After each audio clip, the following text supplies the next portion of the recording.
channel and my ongoing mission to go through my childhood G.I. Joe collection for the first time in 25 years.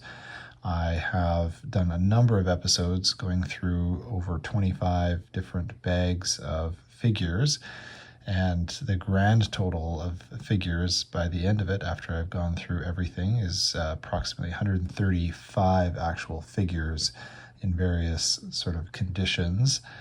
What you're seeing here is an idea that I've had since going through all of them, to do a quick little video on all of those that need some repair. So this is a bit of an infirmary that we've got going here of all of the figures.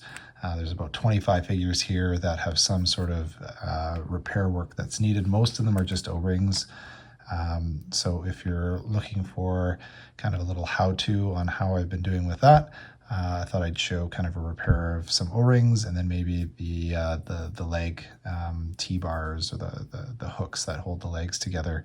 There's a couple of those as well. So yeah, we've got about 25 of them. I thought I'd just do a quick little showcase of how I've been managing the O-rings and the T-bars, and maybe it's helpful to kind of see the process that I've been undertaking for that, and where I've been getting some of my parts from. So hopefully you'll find that helpful, and you'll join me as we try and rescue and repair some of these classic G.I. Joe figures. Okay, so out of 135 figures, only having 25 that actually need some repair work for figures that are, going on 40 years, I think that's pretty decent. What I found quite interesting is, as you can see here, it's a number of different vintages too. So it's not just limited to the really, really old ones from the mid 80s, but there's some 90s figures here that similarly need some help and need some work. So we're going to do that. I've done a couple of test ones just because I've never done O-rings and some of the leg repair work. So that's been kind of a fun little learning experience. So I started with some of these really old figures here. So we've got Flint, who had a broken O-ring, so he's all good now. Same thing with Roadblock. We've got the Televiper here too. It's very satisfying. I'm sure if you've done O-ring replacements, you have had the same feeling as well, of like just going from these broken figures to really a fairly simple fix. Wild Boar here, who's a vehicle driver, he was the first one that I tried doing he had a broken metal bar in his legs, so he was the first one that I tested that on. So I figured, now that I've kind of tested it out, gotten a sense of how to do it, that I'll kind of show a little live version of what I've been doing, and hopefully it's helpful for some of you either just starting in your collection or trying to figure out the process for changing O-rings. I know that for me it was helpful to have a video, so I thought for those who've been following along, it might be fun just to kind of see me do a couple of the ones for my collection. Okay, so really quickly, when I started this whole project, I knew that there were a number of figures that were going to need some repair work, so looked into and asked around as to what the best sort of method was for repairing, what kind of O-rings are needed, etc. So I'll start there. So on eBay, I had heard that there was a good little package that people had recommended that came with everything that you would need to repair the Joes. So I picked up a little kit that I found on eBay, so I'll maybe throw a link into the comments or description so that you can see that. But it comes with a bunch of these O-rings. As you can see here, there's some of these T-bars that work for the legs, and there's a bunch of replacement screws for the back. And then it comes with these, or at least one of these little screwdrivers. So I wanted to make sure that I had all the stuff that I needed to start with before I started doing any repair work. So yeah, be prepared. Make sure you've got all the right equipment here. And I also picked up, because I'd heard that there's different sizes of O-rings as well. I wanted to make sure that I had at least a couple different versions. So there's this bag that I got from eBay. And then there was also suggestion, it's a website called viprasvault.com, where I picked up some of these ones as well, which I think are meant for the older. They're a little bit thinner, a little bit bigger, and I think they're meant for the older Joes, just because maybe they're more brittle, or there's different sort of sizing of the rings. So that's what I've been using so far, and I've been finding that that's quite good. Now these have a number, like you can get these O-rings in hardware stores. I don't know exactly what number this one is, but once again, I'll leave a link to where I got these from as well, and then you can either try those out, or I guess do your own research on what would work best. So I'm going to start with Dodger here as sort of my guinea pig. So this is Dodger. This is the Sonic Force version of Dodger. One of the later sort of releases. I think he was like a 1990, circa 1990 character figure. So he's got a broken O-ring there. As you can see here, we've got the three different parts. We've got his torso here. We've got the crotch that goes there, and then we've got obviously the legs. And as you can see with the legs, there's this little T bar there with a little hook on the end, and then they all fit together like that. So we're going to grab the screwdriver here, we're going to open them up, and we'll show you kind of that process and what it looks like from the inside. Okay, so I've got my trusty little screwdriver here. We've got Dodger and his torso, and what you'll see here is basically the whole torso is being held by this tiny little screw in the back there. This hole also doubles as the hole for basically every G.I. Joe's backpack, which is pretty standard for that era of G.I. Joe. You just put that screwdriver in there, and depending on some of them, they can be a little tighter than others. The really old ones, I've heard, if you're not careful, you can actually either strip the plastic on the inside or break the plastic on the inside if you're putting it in too tightly. So you want to always be a little bit careful. But once you've got that out, you can just kind of, let's see, gotta get a little bit more here by the looks of it. There you go. Once you got it out, just pops out there, and then depending on how tight some of these are, they'll just kind of pop off, and then you've got basically two arms and a head that are going to be kind of loose here and in amongst the torso. So we'll just let those kind of fall to the ground. They're a little bit finicky putting it back together, because you've got to kind of, I don't know, you've got to manage a bunch of different things from not moving around too much on you. So as you can see here, I'm going to try just kind of feeding. Here's my little O-ring there that I've been using for my older G.I. Joes. I'm going to try that in here. You can try and kind of like fish it in there on its own. I'm gonna see if I can get lucky doing it that way. If so, I don't have to take the crotch off. So there we go. So we've got that fished in there like so. And then what we want to do next is take the back part of the torso there. Okay, so it's got the hole there. And really you want to just kind of loop it over this sort of center piece there, and then just get it so that it's resting in the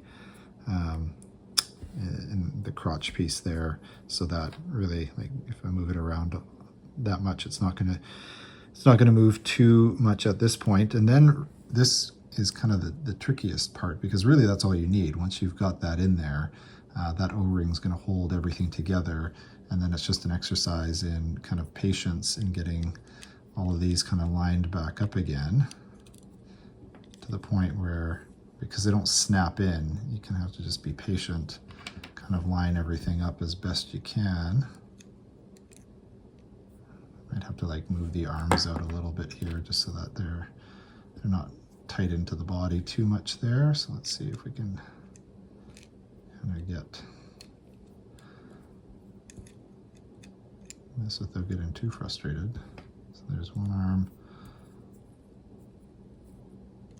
There's another. We're going to get the head next there, put that into place, and then we're going to put this torso kind of down, and then hopefully kind of snap it all in there. Close. Oh, almost got it. Just missing the head. So let's see if we can. There we go. Okay, so not the smoothest there, but gives you kind of an idea of the process. And you can see here he's still pretty loose, but once I get that screw back in there and tighten it up, it should tighten him up pretty well. So we'll just turn that in there.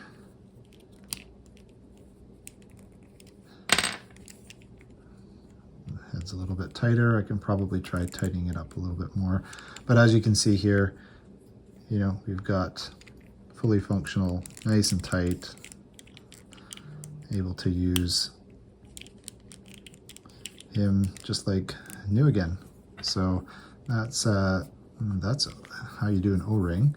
And luckily, as I said, I've had some good success so far with everything.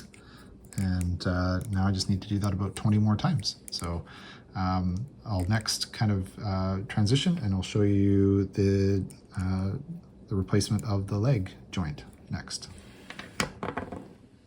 Okay, so we're back, and I thought for this next little repair, I'll show you how to replace the leg T-bar with the hook on the bottom. I've only done that one other time before, and that was with a figure here that I wasn't as fond of as Sergeant Slaughter here. Sergeant Slaughter, classic G.I. Joe character. He came with the, I think it was called the Warthog vehicle. So he was definitely a fan favorite of mine growing up. So I thought I'd try it on someone else first before I do repair with him. So far, out of all the repairs that I've done, it's going fairly straightforward. I think it helps to have the right tools and get a little practice and get some videos, make sure that I'm doing it in a way that isn't going to cause any issues, and try not to, you know, ream too much on the work that I'm doing here. So so as you can see here, we've got this little part of the bars where it's broken, which was kind of funny because the other bar, T-bar that I had to fix, it was actually the hook that broke off. So kind of strange that you know, I guess just the different pressure, the wear and tear on it would be different. So similar to doing the O-ring, you're going to have to take this apart in order to get at the legs and do the legs the right way. So we're going to do the back here, loosen that. It's kind of part fairly easily here. Let's move his file card off to the side there. There goes his little screw there, and let's see if we can get him opened up here.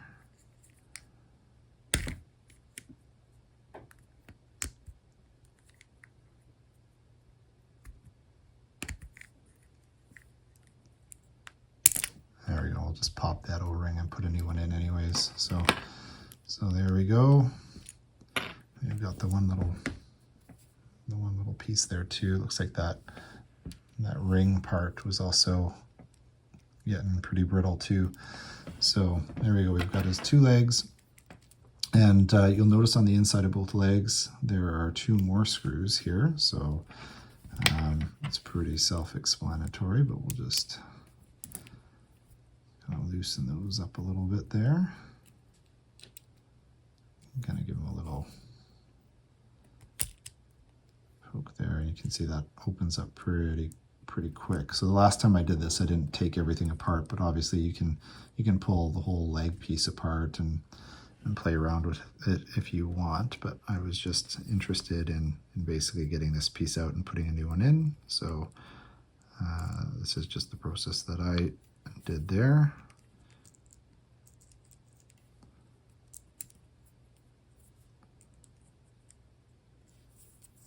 There we go.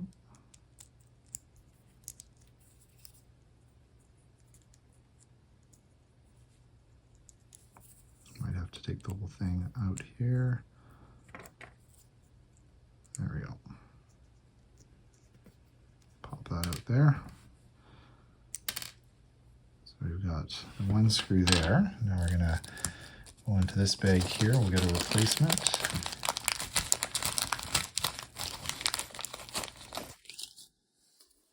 There you go. Gonna put that back in. There we go, and just do one side at a time. There's that leg joint. Tighten that back up again. Grab the other one on this side.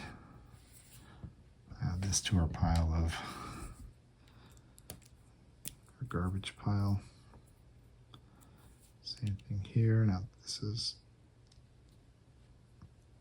next. We can just pull this guy out, no problem, like that. And get this leg in there, like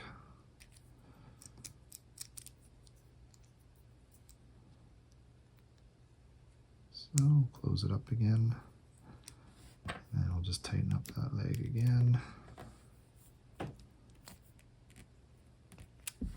There we go. So now we're in that same position as what we had with the previous O-ring replacement. We'll have to kind of go through that same process now. We'll check the old O-ring for him, see if it's gone or not. And similarly, kind of get ready to watch him fall apart on me. So get his arms out a little bit here. There's his head. You can see that O-ring looks old, but still has a fair amount of, I think the O-ring was probably still good. I am going to switch it out though. Let's see the difference here between these two. Looks pretty similar in terms of the size. I know these ones in the bag here are a little bit thicker, but they seem smaller to me. Maybe they were the same size to begin with. Just need to stretch them out a little bit. So we'll put that off to the side. I'm gonna stick with my smaller O-rings here. Okay, so I was able to fish that O-ring into the hook there. So now it's just the opposite of the last O-ring fix that we did, where I want to get that settled in there nice, push in that O-ring as far as we can so it doesn't spring out on me. And then it's just an exercise in steady hands, a little bit of patience. See if we can get this all kind of working at the same time, same way. If there's a better way of doing this, I'm always open to suggestions and or feedback in the comments below. Maybe arms first might be a better route to take, but we'll see if we can get that going.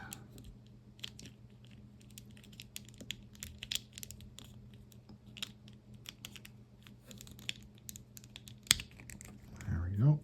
So got that back on, thankfully, and find that screw, put it back in there, and we have a, not good as new because it's 40 years old, but we have a nicely repaired Sergeant Slaughter.